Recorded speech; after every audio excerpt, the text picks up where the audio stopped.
Hi dear mommies and daddies, welcome to baby care tips. सभी parents के लिए उनके बच्चे बहुत स्पेशल होते हैं और उन्हें हर टाइम बच्चे की हेल्थ के बारे में चिंता रहती है। और ऐसे में पेरेंट्स अपने बच्चे की हेल्थ को दूसरे बच्चे की हेल्थ से कंपेयर करने लगते हैं, जो एक नॉर्मल ह्यूमन बिहेवियर है। लेकिन आपको पता होना चाहिए कि हर बच्चा अपने आप में बिल्कुल यूनिक होता है और हर बच्चे की डेवलपमेंट और वेट बढ़ने का तरीका बिल्कुल अलग होता है। तो ऐसे में आप ये चेक कीजिए कि आपका बच्चा चुस्त दुरुस्त और एक्टिव है या नहीं, बच्चा डेली की एक्टिविटीज़ में पार्टिसिपेट ढंग से कर रहा है या नहीं। अगर जवाब हाँ में है तो आपके बच्चे की डेवलपमेंट बिल्कुल सही हो रही है, और अगर जवाब ना में है, बच्चा बहुत कम एक्टिव है, तो इसका मतलब है कि आपको बच्चे की डाइट पर ध्यान देने की ज़रूरत है। तो आज के वीडियो में हम डिस्कस करेंगे कि हम बच्चों का वेट पुट ऑन कैसे कर सकते हैं, बच्चों की एज ग्रुप में बच्चों का वेट कितना होना चाहिए और बढ़ती एज के साथ बच्चों का वेट कितना बढ़ना चाहिए। तो चलिए स्टार्ट करते हैं वीडियो। सबसे पहले हम बात करते हैं कि बच्चों का सही वेट होना ज़रूरी क्यों है।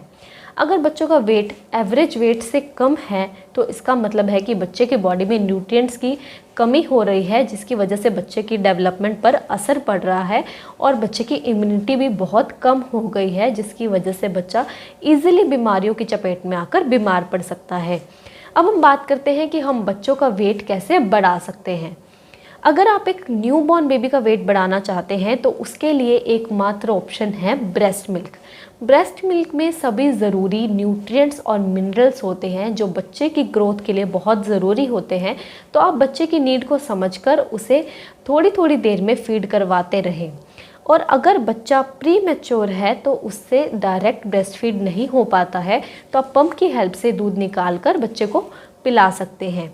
कई बार मदर्स में ब्रेस्ट मिल्क की कमी हो जाती है, तो ऐसे में डॉक्टर्स फॉर्मूला मिल्क की सलाह देते हैं। तो आप इस बात का खास ध्यान रखें कि दोनों ही केसेस में बच्चे का पेट खाली नहीं रहना चाहिए, बच्चे का पेट भरा रहना चाहिए और बच्चा बिल्कुल भी भूखा ना रहे।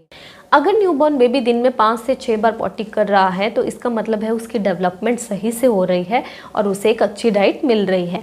अब हम बात करते हैं कि जो बच्चे 6 महीने से ऊपर हैं उनका वेट हम कैसे पुट ऑन कर सकते हैं। जब बच्चा 6 महीने से ऊपर हो जाता है तो उसकी सिर्फ ब्रेस्ट मिल्क से बॉडी की न्यूट्रिएंट्स की रिक्वायरमेंट पूरी नहीं होती है, तो डॉक्टर्स हमें ऊपर का खाना खिलाने की सलाह देते हैं। तो आप बच्चे को ऐसा खाना खिलाएं जो इजी टू डाइजेस्ट हो, जैसे कि आप बच्चे को फ्रूट्स खिला सकते हैं, जूसेस आप बच्चे को पिला सकते हैं, सब्जी की पूरी बनाकर खिला सकते हैं, दाल का पानी, चावल का पानी, ये सब चीज़ें आप बच्चे को दे सकते हैं जो बिल्कुल इजी टू डाइजेस्ट होती हैं और बच्चे का वेट गेन करने में भी बहुत हेल्प करती हैं। अब हम बात करते हैं कि अगर बच्चा 8 महीने की एज से ऊपर है तो हम उसके वेट को कैसे बढ़ा सकते हैं। सबसे पहली चीज़ जो आप बच्चे की डाइट में ऐड कर सकते हैं वो है बनाना। बच्चों का वेट गेन करने के लिए बनाना एक बहुत अच्छा ऑप्शन है। बनाना में कार्बोहाइड्रेट्स, प्रोटीन्स, फैट्स और बहुत से ऐसे न्यूट्रिएंट्स होते हैं जो बच्चों का वेट बढ़ाने में बहुत हेल्प करते हैं। आप बच्चे की डाइट में बनाना को आराम से इंक्लूड कर सकते हैं। आप बच्चे को डायरेक्ट बनाना भी खिला सकते हैं, या फिर आप बच्चे को बनाना शेक या फिर बनाना पुडिंग या फिर बनाना स्मूदी बनाकर भी खिला सकते हैं। दूसरी चीज़ जो आप बच्चे की डाइट में ऐड कर सकते हैं वो है दही। फ्रेंड्स, दही में vitamin A, B, C, D, E सभी तरह के न्यूट्रिएंट्स और मिनरल्स होते हैं। तो आप बच्चे को दही ज़रूर खिलाएं, उससे बच्चे का वेट जल्दी से पुट ऑन हो जाता है। तीसरी चीज़ जो आप बच्चे की डाइट में ऐड कर सकते हैं वो है पोटैटोज़। आलू में हाई कार्बोहाइड्रेट्स और प्रोटीन्स होते हैं जो बच्चे का वेट बढ़ाने में बहुत हेल्प करते हैं।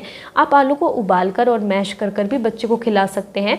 इसके अलावा आप बच्चे को खिचड़ी में आलू मिलाकर भी खिला सकते हैं। अगली चीज़ जो आप बच्चे की डाइट में ऐड कर सकते हैं वो है दालें। तो आप बच्चे को दालें खिला सकते हैं, इससे बच्चे का वेट भी जल्दी से पुट ऑन हो जाता है। अगली चीज़ जो आप बच्चे की डाइट में ऐड कर सकते हैं वो है एग्स। एग्स में बहुत से प्रोटीन्स और फाइबर्स होते हैं जो बच्चे का वेट गेन करने में बहुत हेल्प करते हैं। लेकिन आपको एग खिलाते हुए एक बात का खास ध्यान रखना है कि कुछ बच्चों को एग से एलर्जी हो सकती है। तो आप इस बात का खास ध्यान रखें कि जब भी आप बच्चे को एग खिलाते हैं तो उसके 3 दिन तक आप ये चीज़ नोटिस करें कि कहीं बच्चे को कोई एलर्जी तो नहीं हो रही है। अगर बच्चे की बॉडी कोई साइन या सिम्टम दे रही है इस एलर्जी का तो आप तुरंत डॉक्टर को दिखाएं। और अगर बच्चा बिल्कुल नॉर्मल है, उससे कोई एलर्जी नहीं है, तो आप बच्चे को डेली रूटीन में अंडा खिला सकते हैं। अगली चीज़ जो आप बच्चे की डाइट में ऐड कर सकते हैं वो है ओट्स एंड दलिया। ओट्स एंड दलिया डाइजेस्ट करने में बहुत ही इजी होता है, क्योंकि बच्चों की अभी नई नई डाइट होती है तो वो आराम से डाइजेस्ट कर पाते हैं, और ये वेट गेन करने में भी बहुत हेल्प करता है। तो आप बच्चों को ये सब चीज़ें खिला सकते हैं। इसके अलावा आप बच्चे को फ्रूट जूसेस दे सकते हैं, पनीर दे सकते हैं, शकरकंद दे सकते हैं। इन सब चीज़ों में ही वेट बढ़ाने के बहुत से गुण होते हैं। और अगर आप बच्चे को ऑलरेडी ये सब खिला रहे हैं और फिर भी बच्चे का वेट पुट ऑन नहीं हो रहा है, तो आप इस बात का ध्यान दीजिए कि कहीं बच्चे के पेट में कीड़े तो नहीं हैं, या फिर बच्चे को एनीमिया यानी कि खून की कमी की प्रॉब्लम तो नहीं है। अगर बच्चे की बॉडी ऐसा कोई भी सिम्टम दे रही है तो आप तुरंत डॉक्टर को दिखाएं। आई होप मेरी वीडियो आपको इन्फॉर्मेटिव लगी, और अगर अच्छी लगी हो तो लाइक कीजिए, शेयर कीजिए और चैनल को सब्सक्राइब कीजिए। Thank you.